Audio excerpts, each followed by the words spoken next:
Part 5 of my heraldic tour of the Canterbury Cathedral Cloister.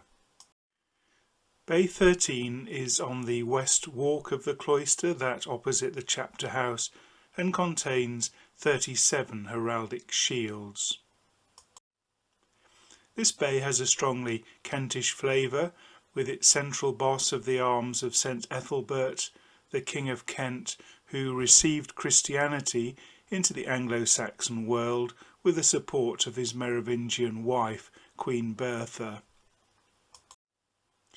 King Richard II strongly promoted the cause of this royal saint and had a crown-wearing ceremony at his place of burial, St Augustine's Abbey in Canterbury, in 1393.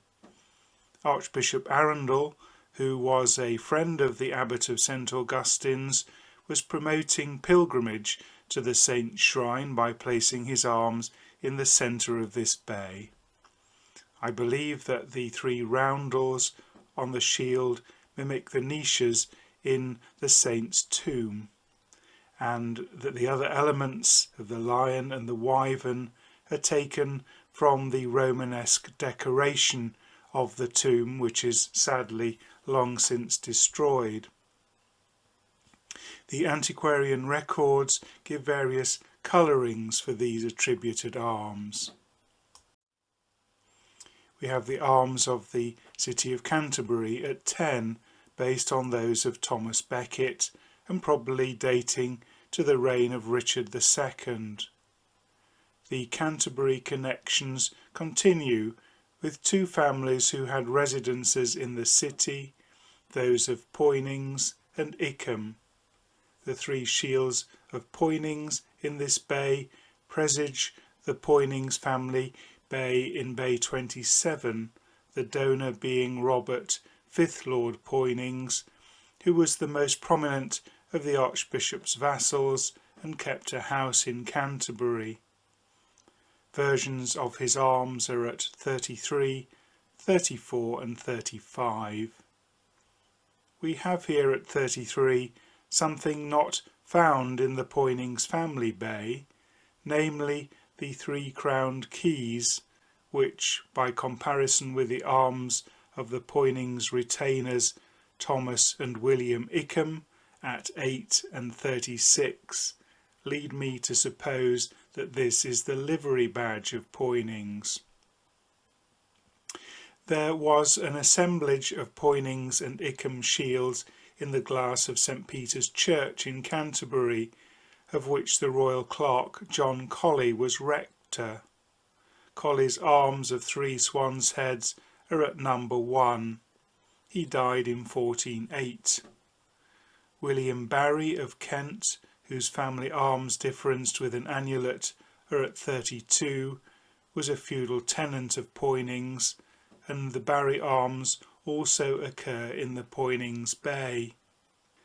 The arms of St John of Basing at 24 at this time belonged to Thomas Poynings, Lord St John. John de Early, whose arms are at 13, was another feudal tenant of Poynings, and ties in with a second grouping in this bay, in that he was also a tenant of the Earls of Stafford. He died in 1410. The ancient arms of Stafford, or a chevron gules, are at 2, and stand for Edmund, Earl of Stafford, who died at the Battle of Shrewsbury in 1403, leaving a 1-year-old son, Humphrey.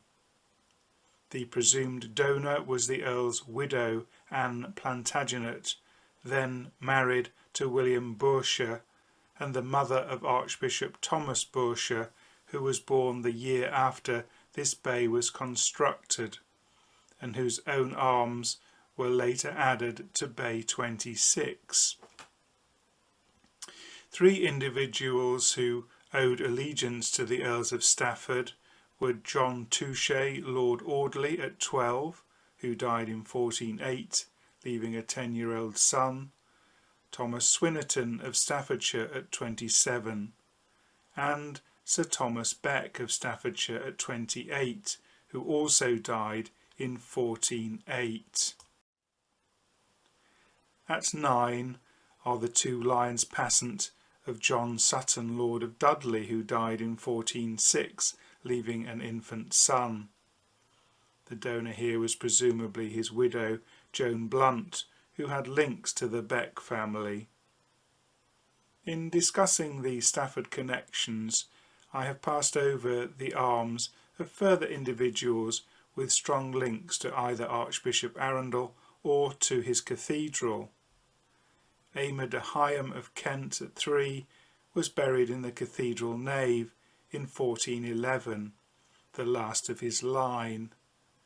Sir Nicholas Hout of Kent at 7 held from Archbishop Arundel by night service, and the Archbishop received him into the cathedral confraternity in 1409. Sir Hugh Hussey of Nottinghamshire at 15 met Archbishop Arundel when he landed with Henry of Bolingbroke, the future King Henry IV, at Ravenspur in 1399. The arms of Lord Fitzwalter are at 30. The Fitzwalters of Essex were strongly connected with the Archbishop's sister, Joan de Bohun, Countess of Essex. At 14, 22 and 26 are the arms of Archbishop William Courtenay's brother, Sir Philip, and 2 of his sons, completing the Courtenay assemblage of shields which began in Bay 11. Sir Philip's arms are probably repeated twice because he died in 1406, when the arms were inherited by his eldest son, who in his turn became a cathedral donor. At 29 is the Kentish Abbey of Boxley, with arms that allude to the wounds of Christ. The abbey was the home of the famous miraculous Rood of Christ. The donor of these arms was perhaps John de Fremingham, who was buried at Boxley in 1410, and whose arms are in the preceding bays 11 and 12. Or perhaps John de Cossington, whose arms are at number 18 in this bay. Cossington lay close to Boxley Abbey, and the squire there had close links with the abbot of Boxley. Finally, I come to a number of shields of notable heraldic interest. The sexfoil ermine of William Lord Astley at 16 was borne by him as a consequence of the service of his ancestors to the Earls of Leicester, who bore gules a cinquefoil ermine. It has been plausibly contended that the flower was originally the device of Petronilla de Beaumont, who was Countess of Leicester in the late 12th century. The arms of Chichele at 11 are of interest because 3 brothers apparently bore the same arms without difference. They were William Chichele, a grocer and sheriff of London in 1409-10, Robert Chichele, grocer and Lord Mayor of London in 1411-12, and Henry Chichele, later Archbishop of Canterbury, a member of the Royal Council from 1410. The arms of the latter brother were placed in Bay 27. Sir Stephen Scrope of Bentley in Yorkshire at 39 bore a rather curious version of the famous arms of Scrope, azure, abend, or. He bore the saltire engrailed of Tibto on his arms in pretence for his wife the heiress Millicent Tibto. He died in 1409, leaving a son, Stephen. The arms of Sir Thomas Hungerford at 23 are unique in the cloister in having the shield surrounded by multiple repeats of his badge of the sickle. He was chief steward of the Duchy of Lancaster south of the Trent, and became Speaker of the House of Commons in 1414. Two shields here have long confounded heraldry scholars. The first of these is the chevron between three merchant marks at 37. Because the marks point to their bearer having been a cathedral architect, it seems very likely that they were devised for the man who built the cloister, Stephen Lote, a master mason and architect. Secondly, at 38, seen here on the left, we have a sword encircled by a crown. We find precisely the same symbolism on the arms granted by Charles VII of France to Joan of Arc in 1429, seen here on the right. Some clue as to Archbishop Arundel's reason for placing the device here comes from the date of this bay, which is November to December 1410. This is the culmination of a year in which King Henry IV had been gravely ill and had spent much time recuperating with his friend the Archbishop. The symbolism of the shield appears to be a crown taken by the sword, and in the context of its times it must relate to the revolution of 1399, which saw Henry IV overthrow and murder Richard II.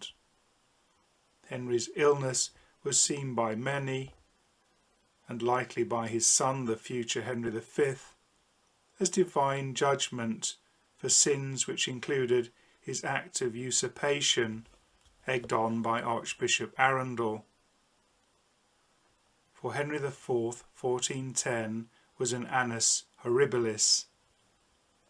Had he perhaps come to regret becoming king? I can only think that the shield was placed here by the Archbishop as a kind of catharsis, and as a warning to future generations never to repeat the mistakes of 1399. I believe it possible that this shield was later reported to Charles VII by his ambassadors as something worthy of comment, and that he chose the same emblem, only adding the lilies of France, to give to Joan of Arc, both as a celebration of her achievement and to remind the Lancastrians that they were a usurping dynasty. You will find a great deal more information in the pages of my book, Great Cloister, A Lost Canterbury Tale, published by Archaeopress in 2020. It's more than just a book about the cloister, as it goes into considerable detail about each unique shield, tracing its origins. You will find here many of the great families of England up to the reign of Henry IV, and also the European kingdoms. It comprises over 700 pages, including 771 illustrations, 37 pedigrees and a detailed index. You are seeing here just a small selection of the pages. Shortly you will see on the screen details of how to find it. If you would like me to undertake research on your own family, I can be contacted via my personal website, drpaulfoxfsa.com. And finally, do please subscribe to my History and Heraldry channel on YouTube, which of course costs you nothing, so that you can follow additions to my list of talks.